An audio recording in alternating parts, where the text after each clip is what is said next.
नमस्कार मित्रों, हम लोग भारतीय संविधान का अध्ययन कर रहे हैं। उसी क्रम में आज भारतीय संविधान की अनुसूचियों के बारे में अध्ययन करेंगे। मूल संविधान में 8 अनुसूचियाँ थीं, जबकि वर्तमान में कुल 12 अनुसूचियाँ हैं। पहली अनुसूची में भारत के राज्य व संघ राज क्षेत्र का वर्णन किया गया है। इसमें भारत के 28 राज्यों तथा 8 संघ राज क्षेत्रों का उल्लेख है। पहली अनुसूची हो, चाहे पहला भाग हो या पहला अनुच्छेद हो, सब में भारत के राज्य व संघ राज क्षेत्र का ही उल्लेख किया गया है। दूसरी अनुसूची में वेतन भत्ते व पेंशन दिया गया है। इसको याद करने के लिए हमने ट्रिक बनाई है कि दूसरी अनुसूची में क्या है, तो उसको याद करेंगे। ट्रिक है दू से दूसरी, वे से वेतन, मतलब दूसरी अनुसूची में वेतन के बारे में जानकारी दी गई है। इसके अंतर्गत किसका किसका वेतन दिया गया है, तो इसके अंतर्गत भारत के प्रमुख पदाधिकारियों जैसे राष्ट्रपति और राज्यपालों, लोकसभा अध्यक्ष व उपाध्यक्ष, राज्यसभा के सभापति व उपसभापति तथा विधानसभा के अध्यक्ष व उपाध्यक्ष, विधान परिषद के सभापति व उपसभापति, उच्चतम न्यायालय तथा उच्च न्यायालय के न्यायाधीशों तथा भारत के नियंत्रक एवं महालेखा परीक्षक को प्राप्त होने वाले वेतन भत्ते व पेंशन आदि का उल्लेख है। तो आते हैं तीसरी अनुसूची में। तीसरी अनुसूची में क्या दिया गया है? तीसरी अनुसूची में शपथ का प्रारूप दिया गया। तीसरी अनुसूची में शपथ का प्रारूप, इसको ट्रिक के तौर पर हम लोग याद करेंगे। 30 से तीसरी, सा से शपथ, यानी कि तीसरी अनुसूची में शपथ दिया गया है। दूसरी और तीसरी अनुसूची में हम लोगों को अक्सर कन्फ्यूजन हो जाया करता है, तो इसलिए ट्रिक के अनुसार हम लोग याद कर लेंगे कि दूसरी अनुसूची को याद करने के ट्रिक है दू से दूसरी, वे से वेतन, तथा तीसरी अनुसूची का ट्रिक है 30 से तीसरी, सा से शपथ, यानी कि तीसरी में शपथ दिया गया। इसके अंतर्गत संसद के सदस्यों व संघ के मंत्रियों, उच्चतम न्यायालय तथा उच्च न्यायालय के न्यायाधीशों, राज्य विधानमंडल के सदस्यों व मंत्रियों तथा भारत के नियंत्रक महालेखा परीक्षक को दिलाए जाने वाले शपथ का प्रारूप दिया गया है। जबकि अनुच्छेद 60 के तहत राष्ट्रपति द्वारा, अनुच्छेद 69 के तहत उपराष्ट्रपति द्वारा तथा अनुच्छेद 159 के तहत राज्यपाल द्वारा ली जाने वाली शपथ का प्रारूप दिया गया है। तो राष्ट्रपति, उपराष्ट्रपति तथा राज्यपाल द्वारा ली जाने वाली शपथ का प्रारूप क्रमशः अनुच्छेद 60, अनुच्छेद 69 तथा अनुच्छेद 159 के तहत दिया गया है। चौथी अनुसूची में राज्यसभा में सीटों का आवंटन किया गया है, यानी कि किस राज्य में कितनी सीटें होंगी राज्यसभा की, इसका वर्णन चौथी अनुसूची में किया गया है। इसके अंतर्गत भारत के सभी 28 राज्यों तथा 3 संघ राज क्षेत्रों दिल्ली, पुडुचेरी तथा जम्मू कश्मीर को राज्यसभा में प्राप्त प्रतिनिधित्व का विवरण दिया गया। पाँचवीं अनुसूची, इसमें अनुसूचित क्षेत्रों और अनुसूचित जनजातियों के प्रशासन व नियंत्रण के बारे में उपबंध किया गया है। पाँचवीं अनुसूची में अनुसूचित क्षेत्रों और अनुसूचित जनजातियों के प्रशासन व नियंत्रण के बारे में उपबंध किया गया है। छठी अनुसूची, इसके अंतर्गत असम, मेघालय, त्रिपुरा, मिजोरम राज्यों, कौन कौन से राज्य हैं? असम, मेघालय, त्रिपुरा, मिजोरम, 4 राज्य हैं। इन 4 राज्यों के जनजातीय क्षेत्रों के प्रशासन के बारे में उपबंध किया गया है।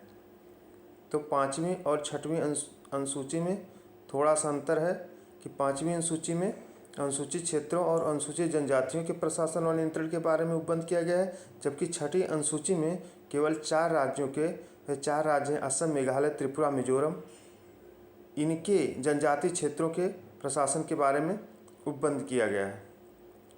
इन 4 राज्यों को याद करने में हमको कठिनाई होती है, तो इसको अगर हम लोग भारत के मैप में पूर्वोत्तर भारत के मैप को देखें तो याद इस तरह से करेंगे कि सबसे ऊपर नक्शे में असम है, उसके नीचे मेघालय है, और असम और मेघालय के थोड़ा नीचे आएंगे तो त्रिपुरा है, और त्रिपुरा के बगल में मिजोरम है।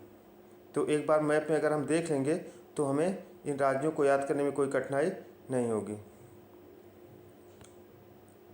सातवीं अनुसूची। सातवीं अनुसूची में शक्तियों का विभाजन दिया गया है 3 सूचियों में। इसमें संघ और राज्यों के मध्य शक्तियों के विभाजन के बारे में दिया गया है कि कौन से विषय पर कानून संघ बनाएगा, कौन से विषय पर राज्य बनाएगा और कौन से विषय पर कानून संघ और राज्य दोनों बनाएंगे। इसके अंतर्गत निम्नलिखित 3 सूचियाँ दी गई हैं। नंबर 1 है संघ सूची, नंबर 2 है राज्य सूची, नंबर 3 है समवर्ती सूची। संघ सूची। संघ सूची में दिए गए विषयों पर विधि या कानून बनाने का अधिकार केवल संघ या केंद्र को है। इसमें कुल 97 विषय थे, लेकिन वर्तमान में 100 विषयों का उल्लेख है। पहले 97 विषय थे, अब 100 विषय हैं। राज्य सूची। राज्य सूची में दिए गए विषयों पर विधि बनाने का अधिकार राज्य सरकार को है। इसमें कुल 66 विषय थे, लेकिन वर्तमान में 61 विषयों का उल्लेख है। पहले 66 विषय थे, अब 61 विषय हैं। समवर्ती सूची। समवर्ती सूची में दिए गए विषयों पर विधि बनाने का अधिकार संघ तथा राज्य दोनों को है।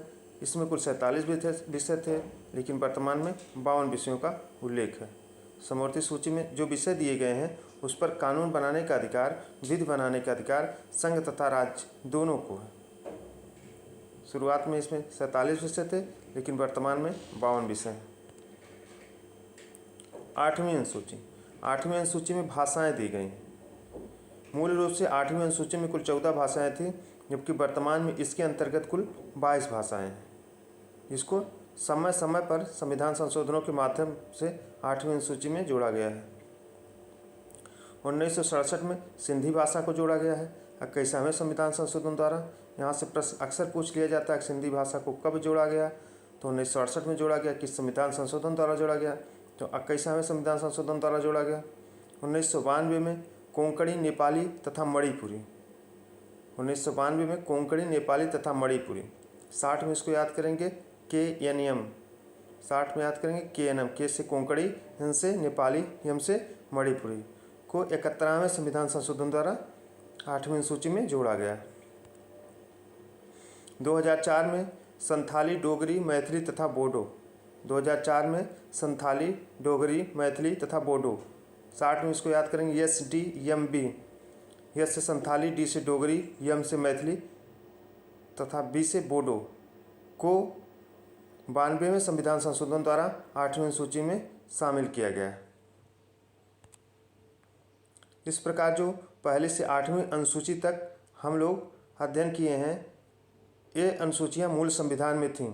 उसके आगे 9वीं, 10वीं, 11वीं, 12वीं अनुसूचियाँ समय समय पर विभिन्न संविधान संशोधनों द्वारा हमारे संविधान में जोड़ी गई हैं, जिसका वर्णन आगे है। 9वीं अनुसूची। 9वीं अनुसूची, इस अनुसूची को प्रथम संविधान संशोधन अधिनियम 1951 द्वारा जोड़ा गया था। इसके अंतर्गत भूमि सुधारों तथा जमींदारी उन्मूलन के लिए बनाए जाने वाले अधिनियमों, नियमों तथा विनियमों आदि को न्यायालय के पुनर्विलोकन की शक्ति से बाहर किया गया है। वर्तमान में इस अनुसूची में 284 अधिनियम हैं। तो यहाँ से प्रश्न आता है कि 9वीं अनुसूची कब जोड़ी गई।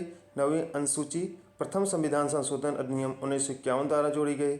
इसके अंतर्गत कौन से विषय दिए गए हैं। इसके अंतर्गत भूमि सुधारों तथा जमींदारी उन्मूलन के लिए बनाए जाने वाले अधिनियमों, नियमों तथा विनियमों आदि को न्यायालय के पुनर्विलोकन की शक्ति से बाहर किया गया है।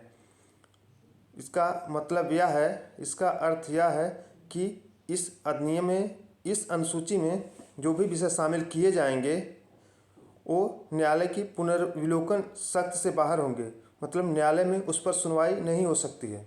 वर्तमान में इस अनुसूची में 284 अधिनियम हैं।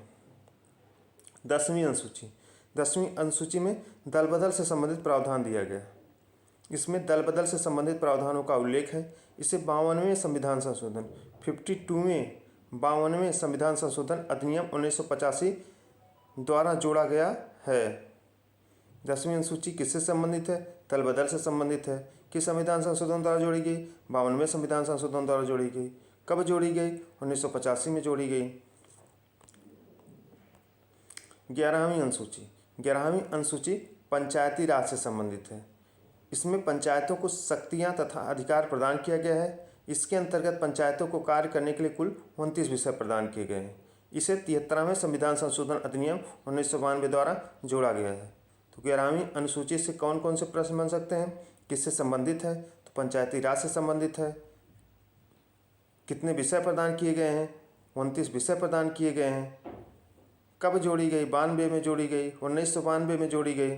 किस संविधान संशोधन द्वारा जोड़ी गई? तो 73वें संविधान संशोधन द्वारा 11वीं अनुसूची जोड़ी गई है। 12वीं अनुसूची। 12वीं अनुसूची में नगर पालिकाओं के बारे में उल्लेख किया गया है। इसमें नगर पालिकाओं की शक्तियों का उल्लेख किया गया है। इसके अंतर्गत शहरी क्षेत्र के स्थानीय निकायों को कार्य करने के लिए 18 विषय प्रदान किए गए हैं। यह अनुसूची 74वें संविधान संशोधन अधिनियम 1992 द्वारा जोड़ी गई है। तो 12वीं अनुसूची किससे संबंधित है? नगर पालिकाओं से संबंधित है। 12वीं अनुसूची में नगर पालिकाओं को कार्य करने के लिए कितने विषय प्रदान किए गए हैं? तो 18 विषय प्रदान किए गए हैं। और कब जोड़ी गई? तो 1992 में जोड़ी गई है।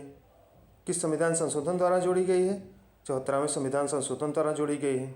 तो इस प्रकार हम लोग पहली से 12वीं अनुसूची के बारे में जानकारी प्राप्त किए। उम्मीद करते हैं कि आप लोगों को ये वीडियो समझ में आया होगा, ये अनुसूचियाँ समझ में आई होगी। वीडियो अगर अच्छा लगा हो तो लाइक शेयर सब्सक्राइब करना ना भूलें। वीडियो को अंत तक देखने के लिए बहुत बहुत धन्यवाद।